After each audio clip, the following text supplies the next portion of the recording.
What is it like being back with a new bunch of boys training for the first time? What's it like for you as a coach? It's exciting. I think the players have had a really good break. We've almost had to try and keep them away from the place. You want to keep them fresh and have them ready to go and be able to see out a full season. So they're sort of knocking the door down to come back this year, which is, as a head coach, it's a really rewarding sign. So today was just great to get the players out on the grass. We had them in yesterday and had a really productive day, just getting back into the swing of things. And then today was about getting a little bit more physical work in, and I think today they showed that they're in pretty good nick. Have you had a chance to speak to all the players individually yet? I have, yeah. All the players have either over the phone for those that have tried to stay away, but there's obviously a lot nowadays get back into the state slightly earlier, and with us starting up Monday with our full group, they're either around the place or we've caught up for coffee, or I've tried to catch up with as many as I can and just build that relationship right from the start. How do those chats go? Is it a matter of you do you have a bit of an outline of what you want from each of the players individually, or they come to you and say, "Oh, new coach, I wouldn't mind playing in midfield type stuff"? How does it work? Yeah, every now and then I wouldn't mind doing this, but so far there's no script to any conversation. I don't speak to people that way.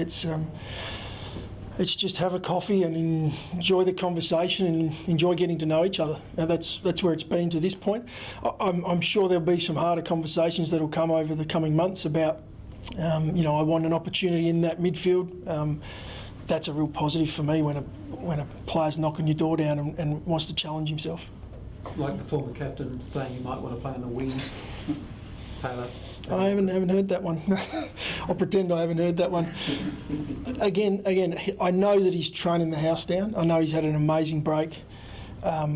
He's in a very, very good spot at the moment as far as where his life's at. And if he wants to play on the wing and he can prove to the group and he can play a role for the team that gets that wing role done, then he can play on the wing. I would never say to a player, you can't play a position until it's proven that it's probably not best for the side. So how does he prove that he can? Well, it's a role. There's a certain thing you have to do to play on a wing. You need to have speed. You need to have endurance. We've got a lot of good players that have those attributes. He may be one of them, and good luck to him. Look, what a matchup it'd be if you come up against a slightly lighter winger. It's a tough matchup, isn't it? But look, we're not going to throw any of that around yet. We've got a fair way to go before round one, and we'll see what plays out. But don't be surprised if he pops out there every now and then if he can get it done. Speaking of roles, Bryce Gibbs last year was all over the shop, playing kind of up forward, midfield, defence. What role do you see him in this year, and do you see him having a regular role as a kind of 23-game player? I'd love to see Bryce Gibbs play 23 games, 22 games, and some more finals would be even better.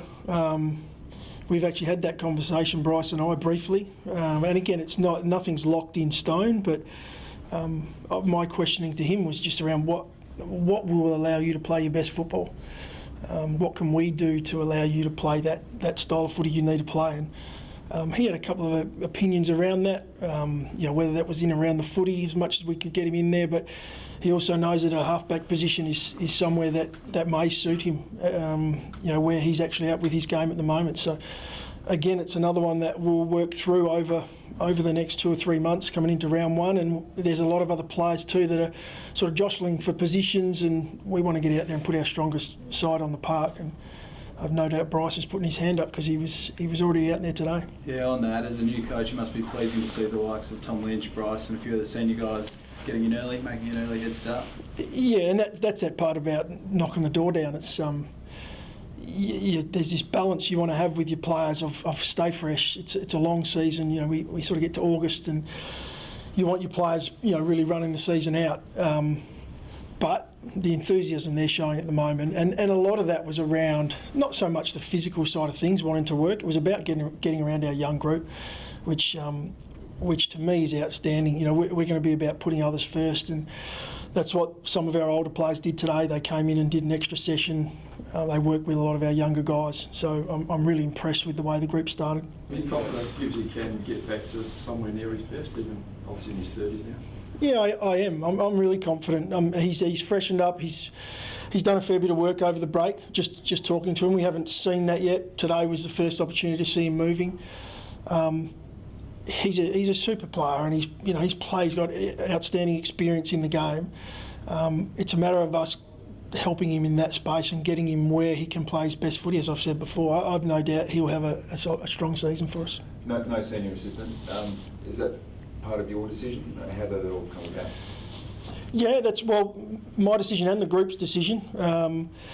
It's probably more about just pausing for a moment and not making a poor decision in that area. We've got an outstanding assistants group that have already taken it on board. I mean, Michael Godden stepped up into that midfield role and really driven our training standards to this point as far as what are we going to set for the group.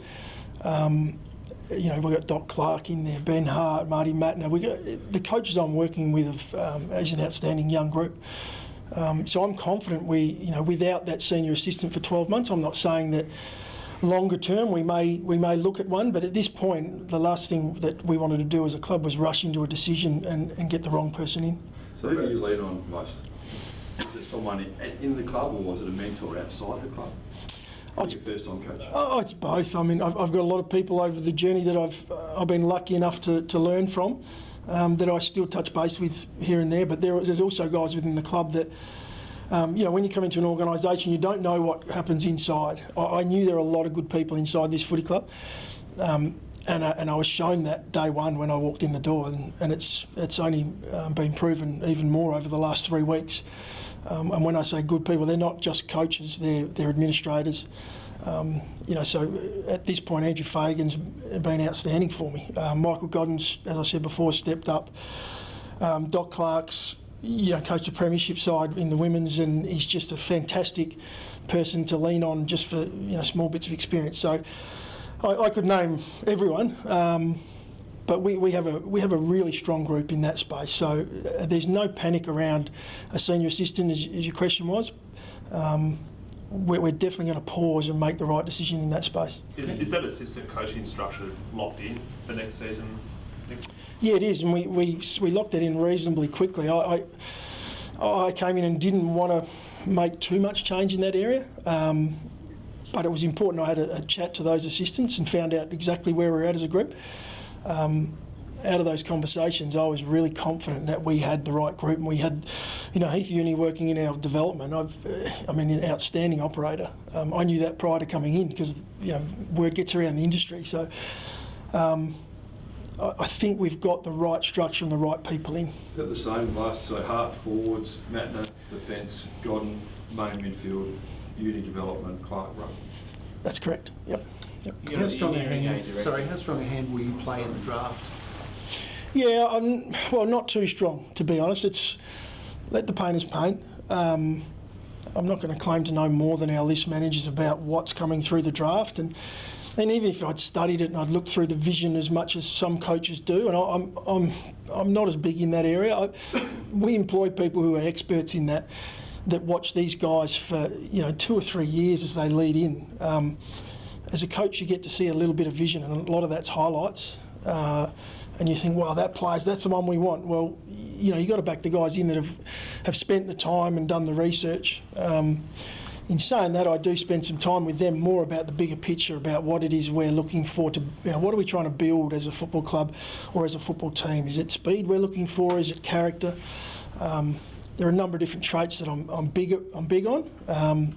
And working with Hamish and Reedy on those has been what we've worked on the last week or so. In saying that, would you prefer one player at pick 4 or perhaps 2 players at hypothetically pick 10 and 12 or something along those lines? Yeah, again, it's a hard one for me to comment on, mainly due to what are we getting at if it's pick 4. You're going to get a really high quality player, and are we diluting that slightly to go to an 8 and 16? So I can't comment on that, but I know that there's a lot of data and a lot of research goes into those decisions, and our guys are right at the top of their game around that area. What are those traits that you think you would like to add through the draft? My traits that I like? Yeah. Well, I mentioned 2. Character's number 1 for me. Obviously, you've got to be able to play football, but most guys that are getting drafted, within this next month can play football. But character sits right up the top of the tree. What sort of person's going to come in and prioritise others? What sort of leader are we going to get into the organisation that's going to make others better? Because that's what it's about. We play a team game. We don't play, and it's not an individual sport where you can just lock in on yourself. So I'm big in that area. I like speed. I've always liked speed. It just allows you to recover from any mistakes, and our game's about mistakes. It's a turnover game. That's what we play. So, putting those two things together about helping each other and getting a bit of speed out on the field is two key areas. Is he a say in the footy boss? Sorry, I missed. Do you get a say in the footy boss? Yeah, I do. I think in that final decision, when we do get to that point, my word, I mean, it's one of the most important relationships I'll have, throughout the next 2 or 3 years will be, that's an important person for me. That I'd have to lean on that person for advice and for some experience. How close is that?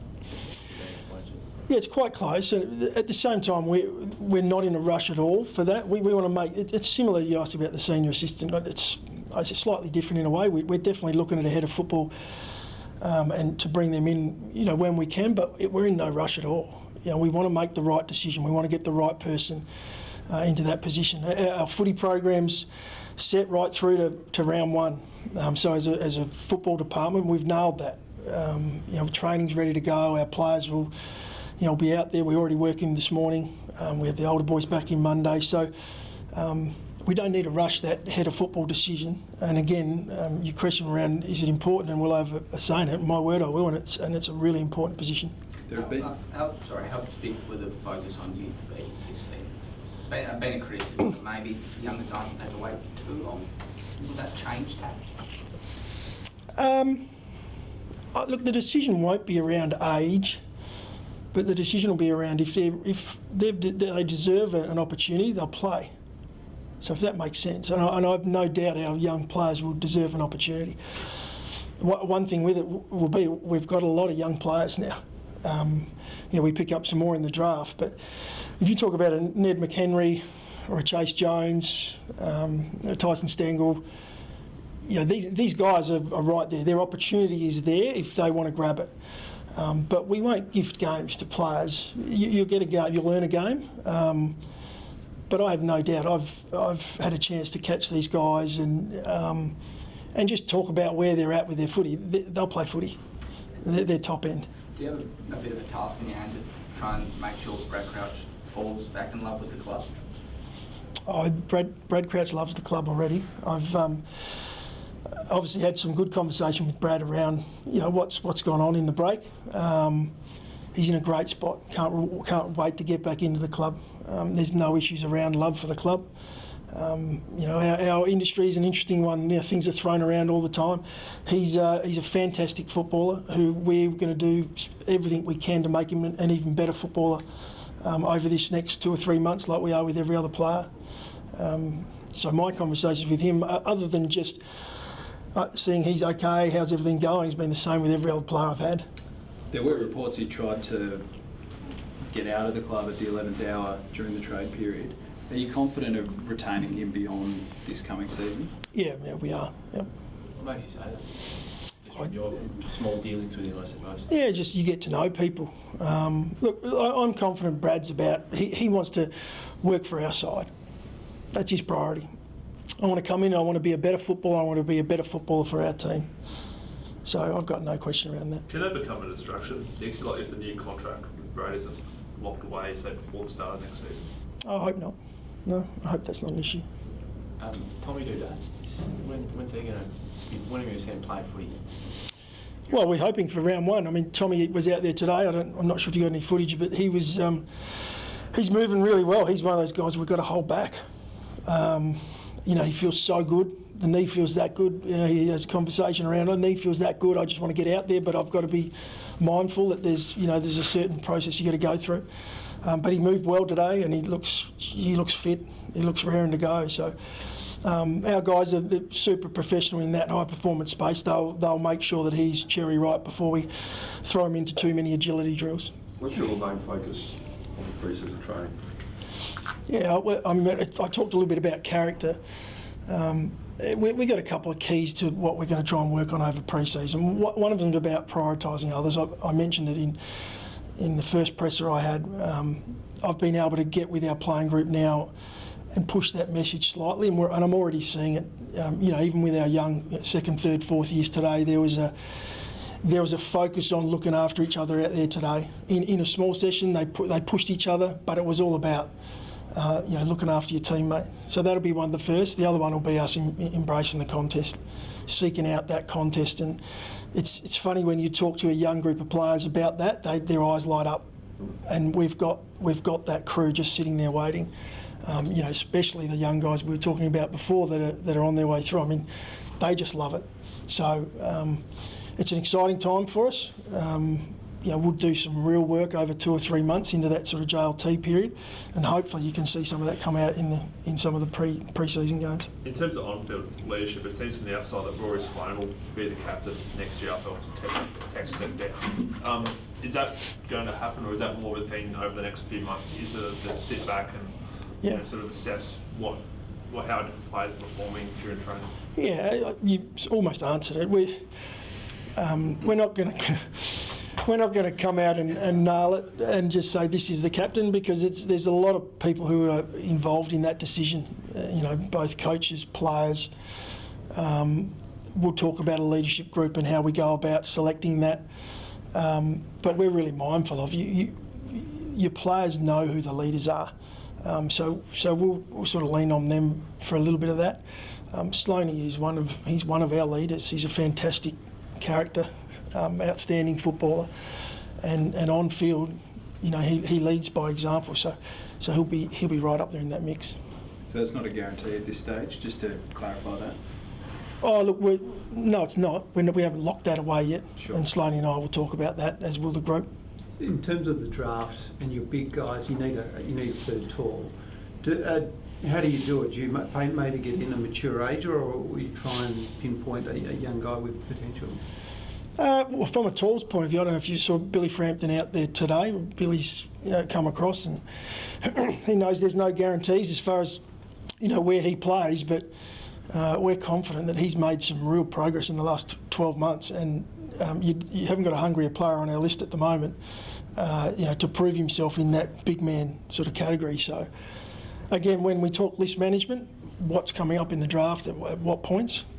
Do we go for something a little older? That's where you really need to get into Hamish and Reedy's expertise and have a chat to those guys. Given Sawson and JJ have left, is there a really clear and obvious spot for Billy if he wants it and if he shows him step up? Oh, there's always opportunity. There's always an opportunity there for another tall, but there's nothing to say we won't go smaller ahead of the ball. That we won't look to try and bring some real heat and pressure down there. The game's changing all the time. The trends of the game change. With the premiership side played quite a small and fast forward line. So, not that you always copy the premiership side, but we have huge respect for what they've done. So, we'll have a really good look at that, and then we look at our list and our squad and make some decisions on the back of that.